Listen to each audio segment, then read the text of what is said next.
Oke, bismillahirrahmanirrahim. Alhamdulillah, Allahumma sholli ala sayyidina Muhammad wa ala ali sayyidina Muhammad.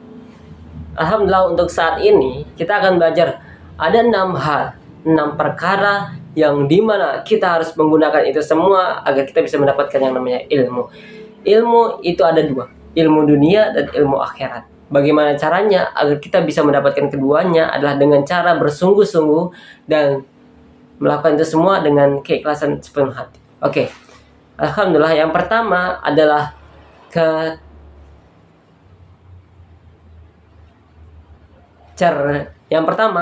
kecerdasan.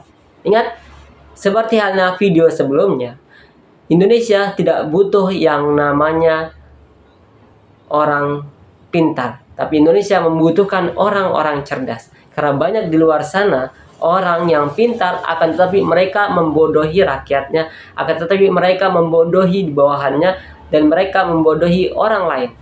Maka dari situ kita harus cerdas. Dengan kecerdasan kita akan menggunakan 3 aspek: intelektual, informasi, dan bagaimana caranya kita mengungkapkannya lewat emosional kita. Dan yang terakhir adalah kita menyaring itu semua dengan bentuk yang baik dan yang benar, yaitu dengan kecerdasan spiritual. Yang pertama, kecerdasan intelektual, informasi dan data. Yang kedua, kecerdasan emosional, bagaimana kita menyampaikan dengan baik dan benar. Dan terakhir adalah ketiga, yaitu kecerdasan spiritual, yang mana itu semua akan kembali ke dalam diri kita masing-masing.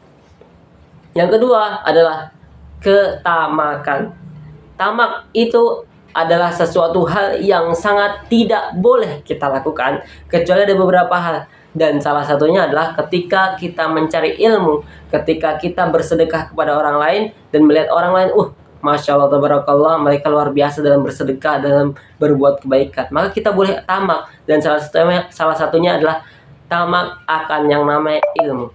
Ilmu yang bermanfaat, ilmu yang baik, dan ilmu yang berguna bagi masyarakat lainnya. Oke, yang pertama adalah kecerdasan, yang kedua adalah ketamakan,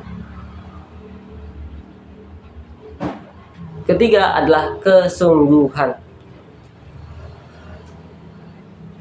Karena banyak orang di dunia ini, khususnya di Indonesia saat ini, bahkan di luar negeri, itu banyak orang yang telah mendapatkan sesuatu, akan tetapi mereka tidak bersungguh-sungguh.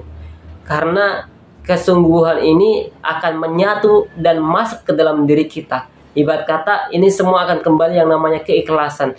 Walaupun keikhlasan itu tidak untuk dikatakan, tapi untuk dilakukan, dan yang paling penting adalah diistiqomahkan. Dan itu semua akan kembali ke dalam diri kita.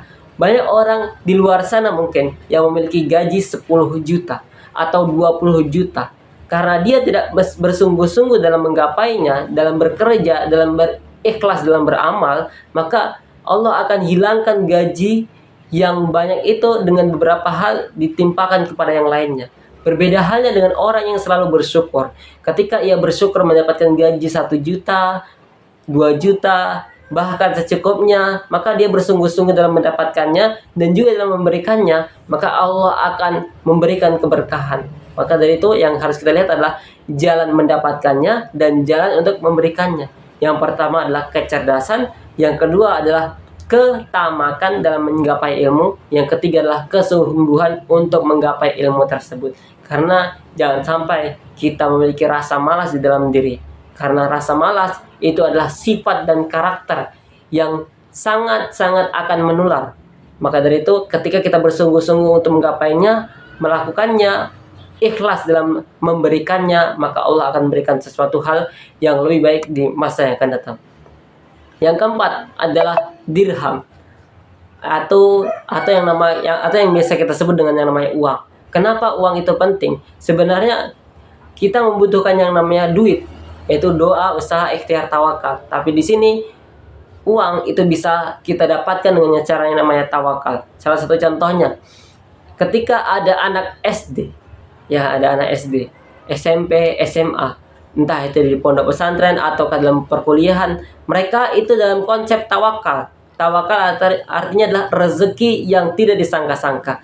Berarti mereka menggunakan uang tersebut dari orang tuanya yang memberikan pendidikan kepada dirinya.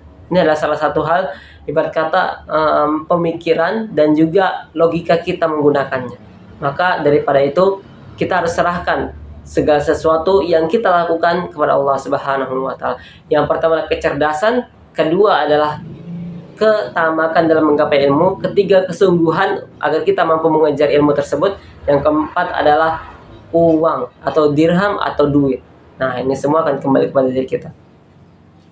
Yang kelima adalah hormat kepada guru, hormat kepada yang memiliki ilmu, dan hormat kepada yang kita gapai ilmunya. Karena ketika kita tidak menghormati mereka, maka mereka tidak akan mau dengan baik memberikan ilmunya kepada diri kita. Ibarat kata ya, ada orang yang bekerja, seorang yang bekerja kepada dalam perusahaan. Ketika dia bekerja dengan baik, dia bekerja dengan sungguh-sungguh, maka perusahaannya tadi, bosnya tadi, pimpinannya tadi akan memberikan hasil dan kesungguhan juga kepada karyawannya, kepada petugasnya tadi. Nah, ini adalah salah satu contohnya. Sama halnya dengan ketika kita menggapai ilmu. Ketika kita tidak menghormati kepada orang yang memiliki ilmu, kepada orang yang tidak memiliki hal tersebut tadi, ilmu yang bermanfaat tadi, maka mereka tidak akan menghargai kita dan tidak akan memberikan ilmu ke kita.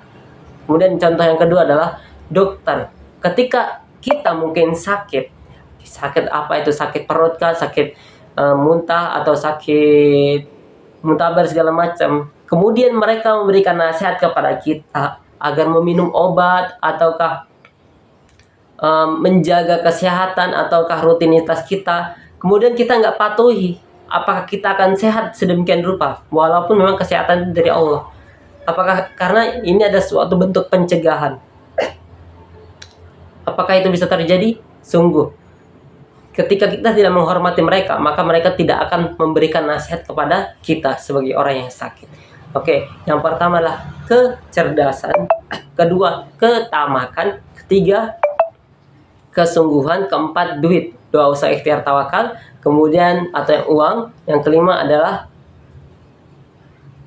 menghormati kepada guru yang kita ingin gapai ilmu. Yang keenam adalah waktu.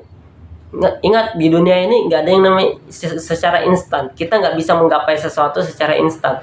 Walaupun seinstan-instannya mie instan, itu perlu waktu untuk merebusnya, perlu memasaknya, perlu untuk menghidangkannya. Itu memerlukan yang namanya waktu. Sama halnya juga dengan anak SD. Anak SD, SMP, SMA, mereka perlu yang namanya waktu untuk belajar dan mengamalkan apa yang mereka pelajari.